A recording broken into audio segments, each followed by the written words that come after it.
Guys, I just want to show you during summertime here in Appenzell. We have such a beautiful weather today.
This house is built 1934.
Guys, dito sa neighborhood ko, yan po yung bahay na pangarap ko.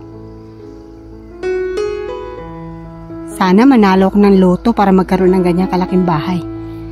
Dito sa may likod, nagkagandahan po yung mga bahay dito mga guys. Ang ulit dito sa may likod. Anong ganda niya, di ba?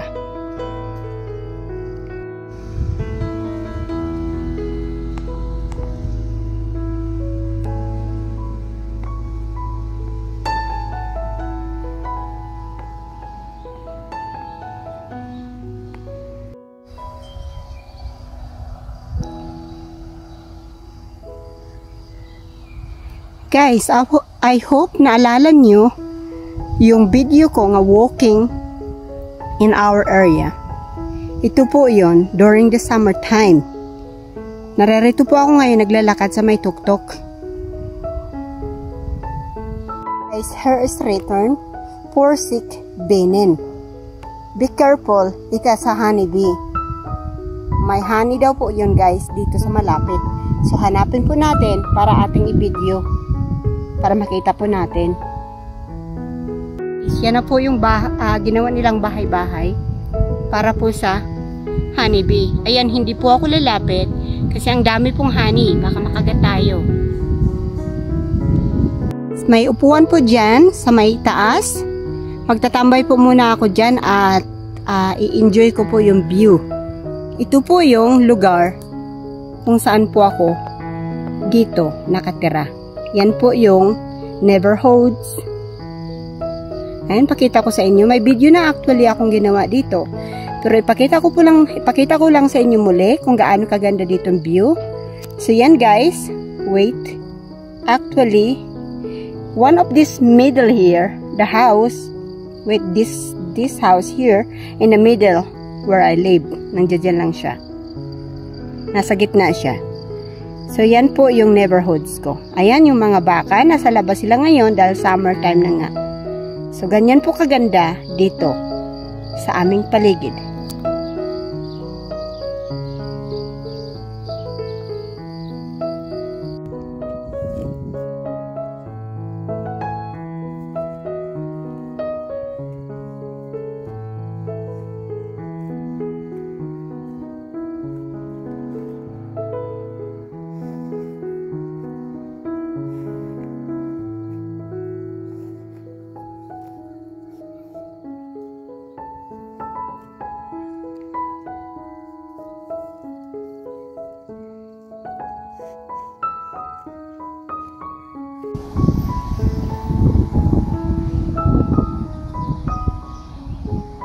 Doon banda guys, may simbahan po doon. Kailangan hindi tayo makapunta kasi mayroong construction. So, mag-stay na lang tayo dito sa may kabila.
Souvenir items. Kung narito ngayon ang asawa kong kasama ko, ayan, may stock na naman po kami dyan sa loob. Dahil mahilig yun ng kutsilyo.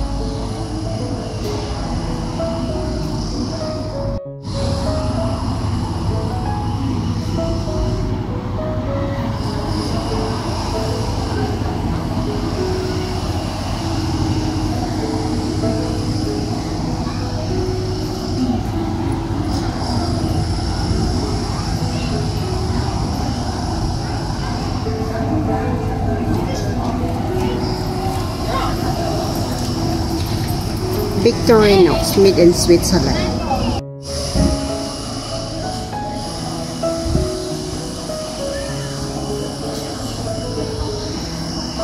Wala po gaanong tao ngayon dito sa labas kasi ang init-init.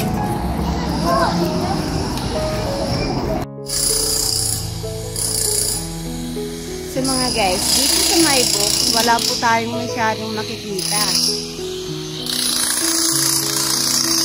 Ganyan lang, maliit lang kasi yung ano nila, yung town nila.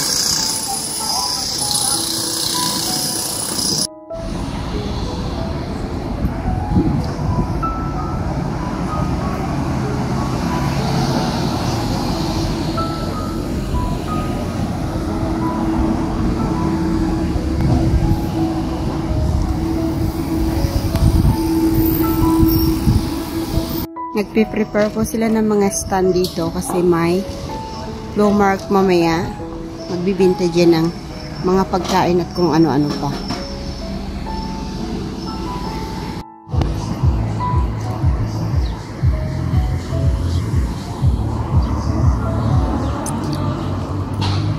Narito po tayo sa may train station Books St. Gallen.